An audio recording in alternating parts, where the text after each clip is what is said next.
আসসালামু আলাইকুম। সোনিয়াস কিচেনের পক্ষ থেকে সবাইকে স্বাগতম জানাচ্ছি বিয়ে বাড়ির স্টাইলে বোরহানির রেসিপিটি দেখার জন্য। আর এই বাবুর্চির রেসিপিতে কিভাবে অসম্ভব মজাদার বোরহানিটা ঘরে থাকা সামান্য অল্প মশলা দিয়ে তৈরি করা যায়, সেই রেসিপিটি আজ আমি আপনাদের সাথে শেয়ার করব।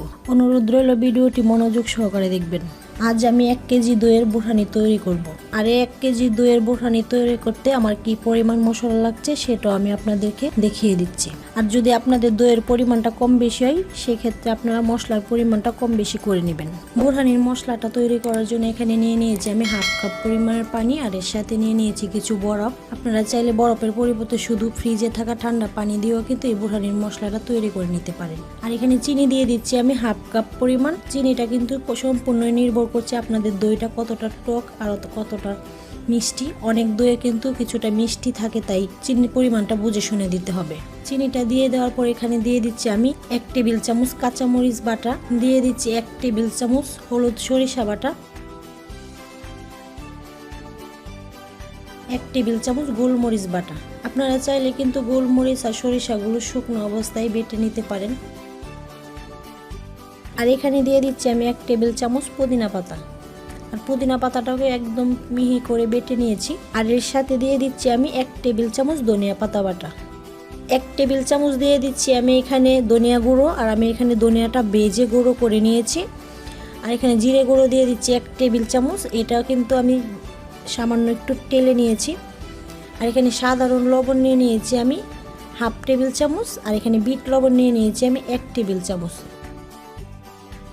সবগুলো মশলা দিয়ে দেওয়ার পরে এবার একটা চামচের সাহায্যে আমি সবগুলো মশলাকে এই ঠান্ডা পানির সাথে একটু খুব ভালোভাবে মিশিয়ে নেব, যাতে মশলাটা খুব সুন্দরভাবে মিশে যায়।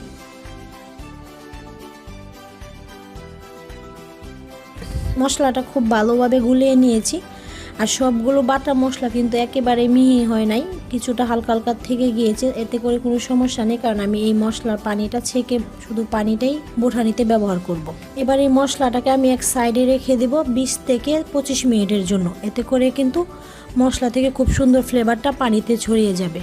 আর বোরহানি তৈরি করার জন্য যেই দইটা আমি নিয়ে নিয়েছিলাম, এবার এই দইটাকে আমি প্রসেস করে নেব। দেখুন এখানে আমি দইটা নিয়ে নিয়েছি, দইটা কিন্তু অনেকটাই ঘন। আর এই দইটাকে সুন্দরভাবে ফেটানোর জন্য আমি একটা হ্যান্ড মিক্স ব্যবহার করতেছি। আপনারা চাইলে হ্যান্ড মিক্সের পরিবর্তে ডাল ঘুটনি অথবা চামচও ব্যবহার করতে পারেন।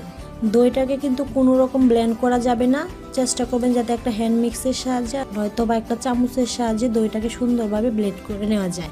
সামান্য একটু সময় নিয়ে ব্লেন্ড করে নেওয়াতে কিন্তু আমাদের দইটা দেখুন কত সুন্দর হয়ে গিয়েছে, কত সুন্দরভাবে দইটাকে ফেটিয়ে নিয়েছে, একদম স্মুথ হয়ে গিয়েছে। এবার এর সাথে আমি আগে থেকে গুলিয়ে রাখা মশলার পানিটা ব্যবহার করব।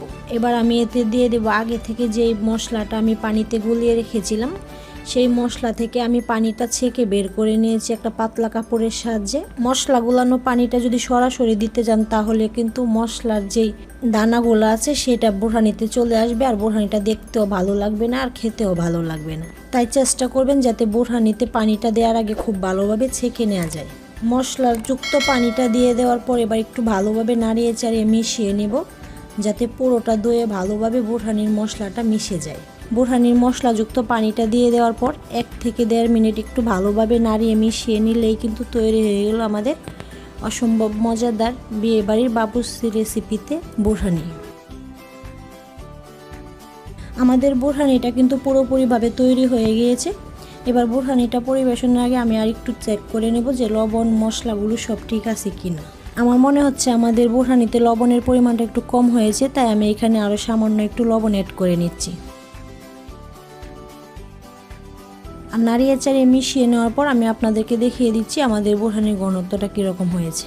যে কোনো বাড়ি খাবার দাবারের পর এই বোরহানি কিন্তু হজমের অনেক উপকার করে। তো ভিউয়ার্স, আমার আজকের রেসিপিটি আপনাদের কেমন লেগেছে সেটা অবশ্যই কমেন্ট বক্সে কমেন্টস করে জানাতে ভুলবেন না। আর আপনি যদি আমার চ্যানেলে নতুন বন্ধু হয়ে থাকুন, তাহলে প্লিজ আমার চ্যানেলটি সাবস্ক্রাইব করে পাশে থাকা বেল বাটনটি প্রেস করে দিন। আর যারা অলরেডি করে ফেলেছেন তাদেরকে অসংখ্য ধন্যবাদ। আজকের মতো এখানেই বিদায় নিচ্ছি। দেখা হবে আবারও নতুন কোনো রেসিপিতে নতুন কোনো সময়। সে পর্যন্ত সবাই অনেক অনেক ভালো থাকবেন আর আমার জন্য দোয়া করবেন। আল্লাহ হাফেজ।